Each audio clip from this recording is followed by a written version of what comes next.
Parlamentares de oposição apresentaram projetos de decretos legislativos para suspender a nova regra do PIX, que obriga as instituições financeiras a reportarem à Receita Federal todas as transações superiores a R$ 5.000 realizadas por indivíduos ou R$ 15.000 realizadas por empresas dentro de um período mensal.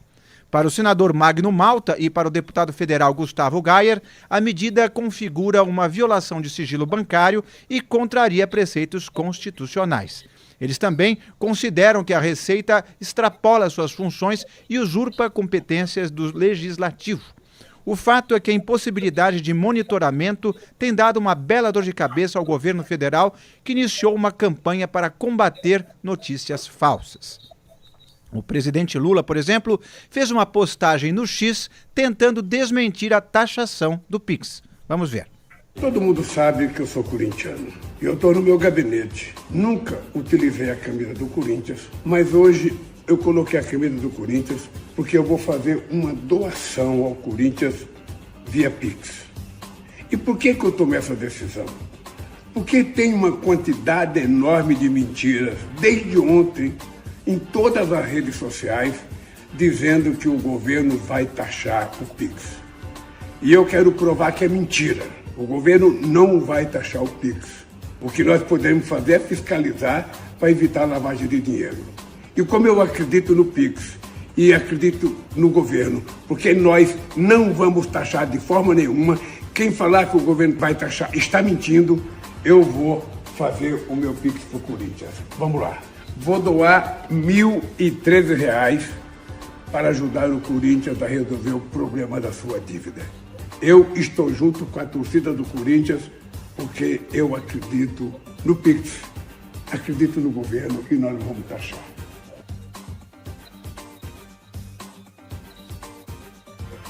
Já depois eu tenho meu dinheiro para provar que o PIX é do Brasil, o PIX é seu e o PIX é meu. Pois é, só que a oposição não acredita no presidente e falou que haverá sim cobrança. Vamos ver. Tá rolando sim muita fake news, muita desinformação, muita mentira em relação a essa normativa do Lula 22/19 de 2024 sobre a questão de PIX e que como a Receita Federal vai agora investigar toda e qualquer pessoa que tiver uma movimentação acima de R$ 5.000 e quem gastar mais de R$ 5.000, quem movimentar mais de R$ 5.000 vai sim cair na malha fina da Receita Federal e será taxado. Bom, eles estão falando que é mentira essa coisa de quem passar mais de 5.000 em PIX vai levar multa. Não é bem assim. Não é que você vai levar uma multa se você fizer um PIX de mais de R$ 5.000, mas todos os seus PIX, cartão de crédito, investimento, tudo, se houver uma movimentação acima de R$ 5.000, sim, você será taxado. E isso vai prejudicar, não são os mais pobres, não são os mais ricos não, mas serão os mais pobres.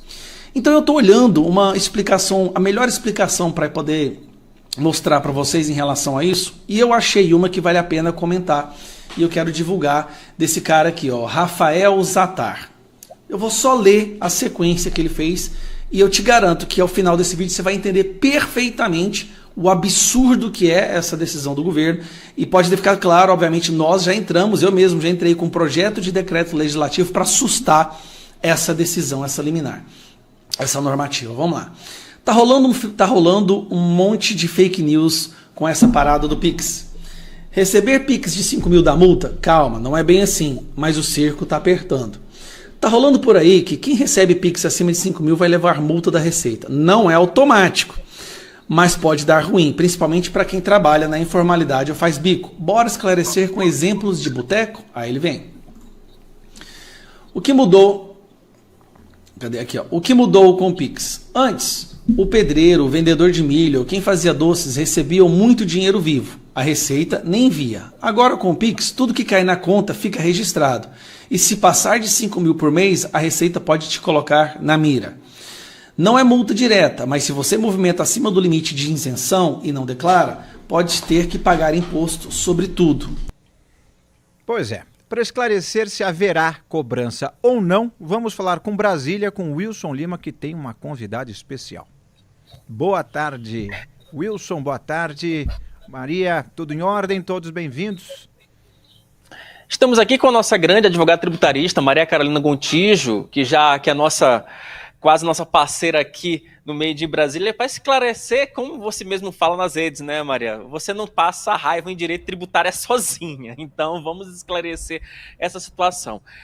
Primeira pergunta, que eu acho que ela é fundamental. O Pix vai ser taxado, sim ou não? Essa é a pergunta de milhões, né? No caso, para o governo, é a pergunta de bilhões. Então, é até um pouco diferente. Eu sempre disse, eu sempre tenho colocado isso, principalmente com a questão do déficit. É um governo que não controla gastos, é um governo que não consegue controlar as próprias despesas, que essa seria uma solução rápida, mas, contudo, não seria uma solução fácil. A gente sabe que esse tema enfrentaria muita resistência no Congresso, mas é óbvio que a gente não pode ignorar e dizer que nunca vai ter. Então, eu sempre digo, por enquanto, não tem tributação no Pix. É muito importante frisar o por enquanto. Por enquanto, não é? Mas a questão, Maria Carolina, é a seguinte, me parece que... o que muda agora com esse monitoramento da Receita? Só para a gente entender com calma o que mudou. Porque é algo tão nebuloso que nem o próprio governo não conseguiu explicar o que de fato mudou. Como é que era antes e como é que vai ser agora? Como é que era o antes e agora? Como é que a Receita vai lidar com essas questões depois dessa instrução normativa da Receita? A gente precisa entender que o imposto de renda é um imposto que a gente declara, que a gente diz, olha, eu recebi tanto, você já coloca ali no programa, e o próprio programa já calcula quanto você tem que pagar, sai ali o DARF bonitinho, e a gente paga e tudo certo. Bom, seria muita ingenuidade se a gente pensasse que terminaria ali e estava tudo certo. Aqui é um jogo de gato e rato, que eu costumo brincar, começou lá em 1924, com o próprio imposto de renda. Então, a Receita Federal tenta fechar o cerco, o contribuinte tenta escapar daquilo. O que vem acontecendo, pelo menos nos últimos 15 anos, com bastante, vamos dizer assim, bastante incisivo, é esse fechando o cerco que a Receita Federal vem fazendo. Então, ela vem elaborando controles e colocando declarações para as outras empresas para ver se aquilo que a gente informa enquanto pessoa física está realmente certo. Então, isso começou lá em 2003, por exemplo, quando ela pediu informações para os bancos. Tem uma que eu particularmente acho um absurdo, que são as informações referentes a cartões de crédito, porque aí eu não entendo onde é que está a conexão disso com, de fato, o imposto de renda, enfim. Então, tem a do cartão de crédito, agora a do Pix. É um movimento que a Receita Federal vem fazendo ao longo dos anos, e sim, fechando o cerco. Então, o que aconteceu é o seguinte, ela agora ampliou, então, não só as movimentações bancárias, que ela já sabia há muitos anos, agora a questão do Pix entra com os meios de pagamento, as famosas maquininhas. Então, se você faz um Pix ali, todo mundo já fez, tem o QR Code ali, você lê o QR Code, faz o Pix. Isso agora também vai ser informado com a Receita. Isso quer dizer que quem está recebendo vai pagar imposto nesse momento? Não. Mas é sim um elemento que pode ser usado numa eventual fiscalização contra esse contribuinte. Então, é o famoso, pode dar ruim se a gente tiver ali um cenário onde as pessoas, de fato, estejam escondendo alguma coisa, estejam sonegando alguma coisa, mas nesse momento é mais um controle, dentre muitos questionáveis. Uma das justificativas do governo é que eles estariam, com isso, combatendo a sonegação fiscal e também a lavagem de dinheiro. Isso, de fato, acontece com essa medida, essas figuras delitivas, digamos assim, seriam, de fato, diminuídas? É difícil a gente falar, porque a gente costuma ver nos noticiários bastante lavagem de dinheiro sem nenhum tipo de importunação da Receita Federal ou de qualquer outro órgão, né, que a gente tem aqui no Brasil. Então, o que acontece é que a gente tem mais controles e sob essa alcunha, estamos combatendo a sonegação e a lavagem de dinheiro. Como eu disse, não é um controle que consiga fazer um cruzamento imediato, isso é impossível. Isso porque movimentação financeira é diferente de rendimento tributável. Nem sempre tudo que cai na sua conta, de fato, é um valor que deveria ser objeto de imposto. Mas é lógico que é um elemento a mais. Então, vamos supor, se esse contribuinte eventualmente tiver alguma movimentação questionada, o que vai acontecer é que a Receita vai pegar todos esses relatórios que ele tem sobre a gente, né, sobre esse contribuinte, e vai ali analisar 5 anos, o que pode sim resultar numa multa bem salgada para quem tiver ali, não estiver em conformidade com o que a Receita pede. Entendi. Agora, Maria Carolina, é uma dúvida que, inclusive, acho que ontem, acho que eu até dei essa informação equivocada aqui no programa. Esse monitoramento, ele é global, né? Quer dizer, o camarada, digamos, o camarada, se ele movimentar acima de 5 mil, mesmo que seja picado, ele já vai passar por esse monitoramento. Não é valores acima de 5 mil, é isso, não é? É isso, é global e a questão é justamente ter o maior número de informações sobre os contribuintes. Gente, é um Big Brother da Receita Federal. As empresas, por exemplo, já passam por isso há muitos anos. Foram implementadas declarações e controles nas empresas, né, nos CNPJs, aí de 10 anos para cá, que são muito, muito pesados, justamente para a empresa não conseguir fazer absolutamente nada, sendo que a Receita já não tem essa informação. Uma dúvida comum que as pessoas perguntam é o seguinte: se ela já tinha essa informação, para que uma nova IN? O que acontece é que a Receita, ela pede informações redundantes. Isso aí é normal, é prática da Receita Federal. Então, ela pede várias informações redundantes justamente para confrontar se tem algum buraco, algum furo, alguma coisa que você eventualmente não tenha informado para ela. Então, declarações redundantes são sim comuns no Brasil e são prejudiciais para a economia, porque afinal de contas entram ali no custo do Brasil. Quanto mais informações as empresas têm que apresentar para o governo, maior é o custo disso, mais isso impacta na economia, mas essa é a forma como a Receita Federal no Brasil deseja controlar os contribuintes. Então, por exemplo, quem faz bico, faz um freela, faz um trabalho pontual aqui, outro ali, é trabalho, mas muitas vezes está voando, digamos assim, sob o radar. Esse tipo de medida vai garantir que aquele trabalhador que faz um trabalho eventual, faz um bico lá e acolá, tenha menos chances de escapar das garras do leão, é isso? É exatamente isso. O que a gente pode pensar é o seguinte: o leão está cada vez mais atento e cada vez mais à espreita. Ele vai nos cercando. Eu costumo brincar o seguinte: para quem está operando com algum tipo de irregularidade, não está 100% em conformidade com a Receita, esse ano sempre é mais fácil do que o ano que vem. Porque o ano que vem vão ter mais controles, mais coisas, e assim o cerco vai se fechando. Do mesmo jeito que era muito mais fácil 10 anos atrás, daqui a 10 anos vai ser muito mais difícil. Sim, esse Big Brother, vamos brincar assim, né? Esse Big Brother, essa vigilância em cima do contribuinte, isso não vai terminar, isso não vai parar agora, e é só mais um capítulo. Entendo. Inclusive, deixa eu até pedir aqui, Inácio, é bom, vamos ficar de olho aqui no chat, né? Se tiver alguma pergunta do chat aqui, por favor, mantenham aqui tirem as suas dúvidas. Vamos aproveitar o bloco, vamos sugar ao máximo aqui a nossa grande Maria Carolina Gontijo para a gente tirar todas as dúvidas. Deixa eu pegar um exemplo prático, porque eu gosto da coisa prática, né? Para o cidadão entender quando se fala de números, se fala de tributação, enfim, às vezes é algo muito extemporâneo, né? Algo quase intangível. Vamos imaginar o camaradinha que é camelô. Exemplo. Vou pegar o camaradinha que tem uma venda aqui de pastel na esquina. A vendazinha dele gera, vamos lá, no Pix, 6 mil reais. Exemplo. Né? Com a venda de pastel, ok. Só que desses 6 mil reais que ele tem de faturamento, o camaradinha vai lá, ele precisa comprar a massa do pastel, a carne do pastel, o refrigerante do pastel, o caldo de cana, enfim, todos esses insumos. Juntando A mais B, ele vai ter essa movimentação de 6 mil reais, 7 mil reais, mas aí ele declara para a Receita que ele não teve o prolabore dele de 2 mil reais, aí ele ficaria isento do imposto de renda, né, porque seria a parte que ele tirou e o restante ali seria necessariamente o que ele gastou para manter a sua vendinha de pastel aberta. Para a Receita Federal, doutora, o que vai valer? Vai ser a declaração do camarada de isenção ou a Receita vai olhar, opa, não, peraí, você tem uma movimentação acima de 6 mil reais, se vire para pagar essa movimentação, porque a Receita pode enxergar isso como receita de pessoa física? O que vai acontecer, Wilson, é o seguinte: isso dentro da Receita, dentro dos sistemas da Receita, isso vai estar mapeado. Então a gente vai ter ali o seu Zé do Pastel, que vai estar em algum ponto ali, e isso vai aparecer para eles de alguma forma.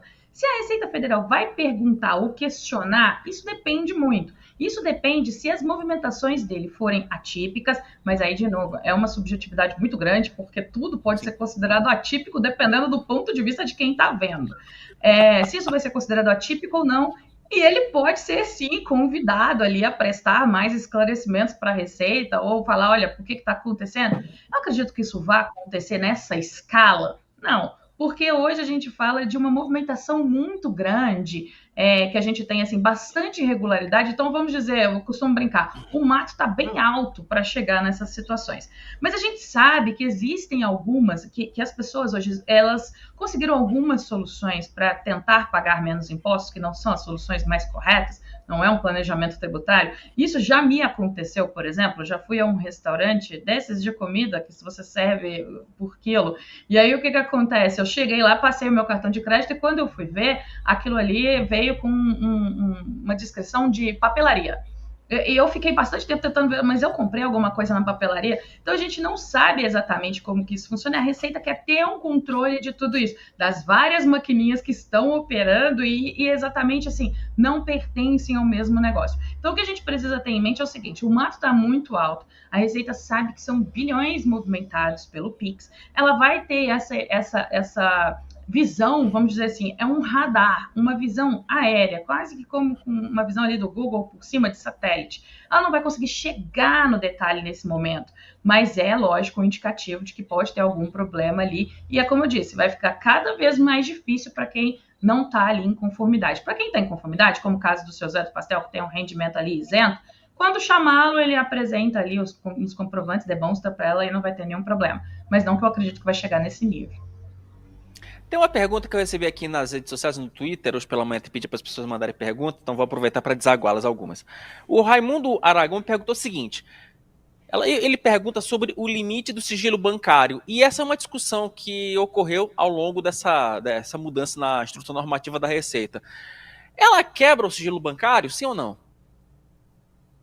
A realidade é que o próprio STF entende que não há sigilo bancário entre os entes do governo. Então, se você é para a fiscalização, o seu sigilo bancário não alcança aquilo ali. Uma decisão questionável, completamente questionável, mas essa, atualmente, é a diretriz. Por isso que quando vários colegas, e eu tenho o maior respeito por esse tipo de tese, disseram, olha, isso é inconstitucional por violar o sigilo bancário, a questão toda é que passa por essa decisão do STF. Então, eu entendo até como uma discussão infrutífera, descabida, pelo contrário, eu também concordo que existe uma invasão, mas é uma discussão infrutífera do ponto de vista normativo de legislação que a gente tem hoje. Então, a interpretação hoje do Tribunal da mais alta corte do país é que não temos um ataque, vamos dizer assim, ao sigilo bancário. Mas, na prática, não há sigilo de forma alguma. Como eu disse, as nossas compras no cartão de crédito, não a compra discriminada, mas a nossa movimentação do cartão de crédito hoje já é informada para a Receita Federal. Então, tudo isso eu acho até mais grave até do que esse monitoramento do Pix, porque as despesas, né, não devem ser monitoradas pela Receita, e sim aquilo que ingressa, né, os valores que entram na nossa... Maria Carolina, eu só vou interrompê-la rapidamente, mas você estava terminando um raciocínio e eu te interrompi. Se você quiser, pode continuar. Imagina, a questão é a seguinte, a gente sabe que esse é um governo que gasta muito, é um governo que precisa arrecadar, a gente tem pouco espaço para a criação de mais impostos, toda a confusão que foi, só essa questão aqui de falar ou não em tributar o Pix, então a gente sabe que isso pode acontecer eventualmente e o mais importante é a gente ficar atento a esse tipo de coisa e não deixar isso, sempre estarmos discutindo esses pontos para a gente não deixar isso ser perdido de vista. Doutora, eu vou reforçar, tem uma pergunta do Rodolfo Aquilibarro, que ele reforça a minha tese do pastel, mas ele dá um outro exemplo que eu acho que talvez seja até mais contundente. O eletricista, encanador, pintor, prestadores de serviço em geral, que faturam aí mais de 10 mil por mês, recebem por Pix e eles não declaram imposto de renda dependendo da situação, porque, enfim, você precisa colocar combustível, tem um material de limpeza, enfim, tem todos aqueles insumos para você, de fato, prestar aquele serviço. E aí, como é que eles ficam? Então, o mais importante é o seguinte, esse pessoal prestador de serviço, gente, fiquem tranquilos, a Receita Federal já sabia tudo que vocês fazem, tá? Ela já tinha a movimentação das contas bancárias de vocês e todo o Pix cai eventualmente numa conta bancária. Então, se você recebia isso ia para sua conta corrente, é óbvio que a Receita já tinha esse mapeamento. Se ela quisesse fazer alguma coisa, ela já tinha elementos para isso. Não vai ser o Pix que vai mudar alguma coisa, mas é aquilo que eu disse, o mais importante é você tentar fazer as coisas como a Receita Receita Federal quer, não vou nem dizer que é o mais correto ou não. Você tentar entregar da forma como ela precisa, porque senão você vai estar incorrendo em risco, e o risco hoje em dia está, sim, cada vez mais difícil você conseguir escapar das garras do leão, como o Inácio disse. Temos uma pergunta aqui do Bruno Lisboa. Já li que vendas de MEI para pessoa física não precisam de nota fiscal. Confere essa informação e as novas fiscalizações influenciaram? Quer dizer, ou influenciam? Isso sempre vai influenciar, mas a informação confere. O MEI ele não tem essa obrigação dessa nota fiscal, porque o MEI são aqueles microempreendedores, é aquela manicure que atende aqui, uma cabeleireira, alguém que ganha um valor que não é muito alto, um limite um pouco bem mais baixo, e aí você tem essa possibilidade de você formalizar essas pessoas, as pessoas contribuem ali com um valor bem baixinho, e você formaliza essa gama de prestadores de serviço. A questão mais importante é o famoso teto do MEI. Todo mundo fala, eu vou passar do teto do MEI, eu tenho medo do teto do MEI. Então, tudo isso, e a gente viu, né, em várias fiscalizações, não só o MEI, tá? O MEI, o Simples, eles têm sido, sim, alvo da Receita Federal, especialmente para quem ultrapassa ali aquele teto, para tentar conseguir algum tipo de aumento de arrecadação, não deixar essas pessoas ficarem com um benefício que elas não têm direito legalmente, e aí elas vão sim atrás, e aí a gente tem multa, a gente tem todo esse problema. Então a questão é o famoso jogo de gato e rato, sabe? É o que eu falei, é aquela coisa, o rato vai tentando passar ali, o gato tentando fechar de todas as maneiras ali qualquer outra porta, e a gente vai seguindo a vida. Aliás, uma última pergunta da minha parte. Existe alguma possibilidade do teto, seja da MEI, seja do Simples, ser elevado, acompanhando inclusive a inflação dos últimos anos? Ou ao contrário, se depender do governo, eles rebaixam para ganhar mais arrecadação? Eu acho muito mais fácil diminuir. Não, eles vão conseguir diminuir, mas é uma coisa que eles não conseguem hoje, porque isso representaria, sim, mais renúncia de receita, e hoje esse é um grande problema dentro do governo. Então, eles não têm mais, eles têm que aumentar a receita. Então, é muito mais fácil eles criarem alguma coisa. E uma das coisas que esse governo consegue fazer com maestria para aumentar a carga tributária é não aumentar impostos propriamente ditos. Eles vão lá e não aumentam a alíquota, eles aumentam a base de cálculo. A gente viu isso bastante com a questão da tributação de subvenções de empresas. Então, é um governo que vem fazendo as coisas pelas beiradas, vamos assim dizer, para tentar aumentar a arrecadação. E esse tipo de monitoramento não deixa de ser uma beiradinha ali que ele consegue tentar fazer para tentar aumentar a sua arrecadação. Então, assim, eu não acredito em aumento do limite do Simples Nacional, eu não acredito em aumento do limite do MEI de forma alguma.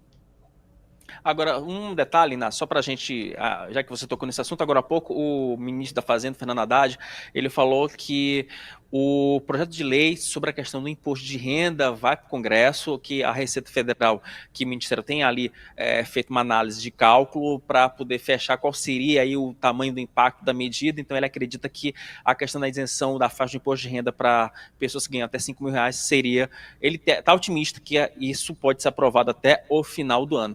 E só para a gente fechar, tem uma pergunta quase em tom de provocação, mas eu preciso fazê-la porque eu recebi ela aqui. Doutora, você acha que membros dos três poderes, Lula, STF, Câmara e Senado, serão notificados e penalizados pela Receita Federal se houver movimentação suspeita ou excessiva nos PIX?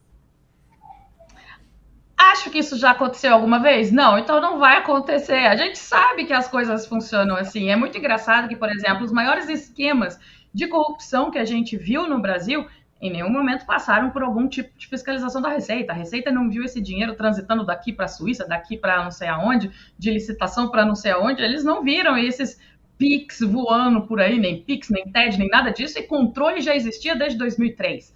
Então, é por isso que eu digo, tem que ter muita parcimônia nisso e ter muita calma, porque não é tudo ali que é visto. Especialmente para alguém que tem um ponto cego até maior do que para a gente, que somos meros mortais.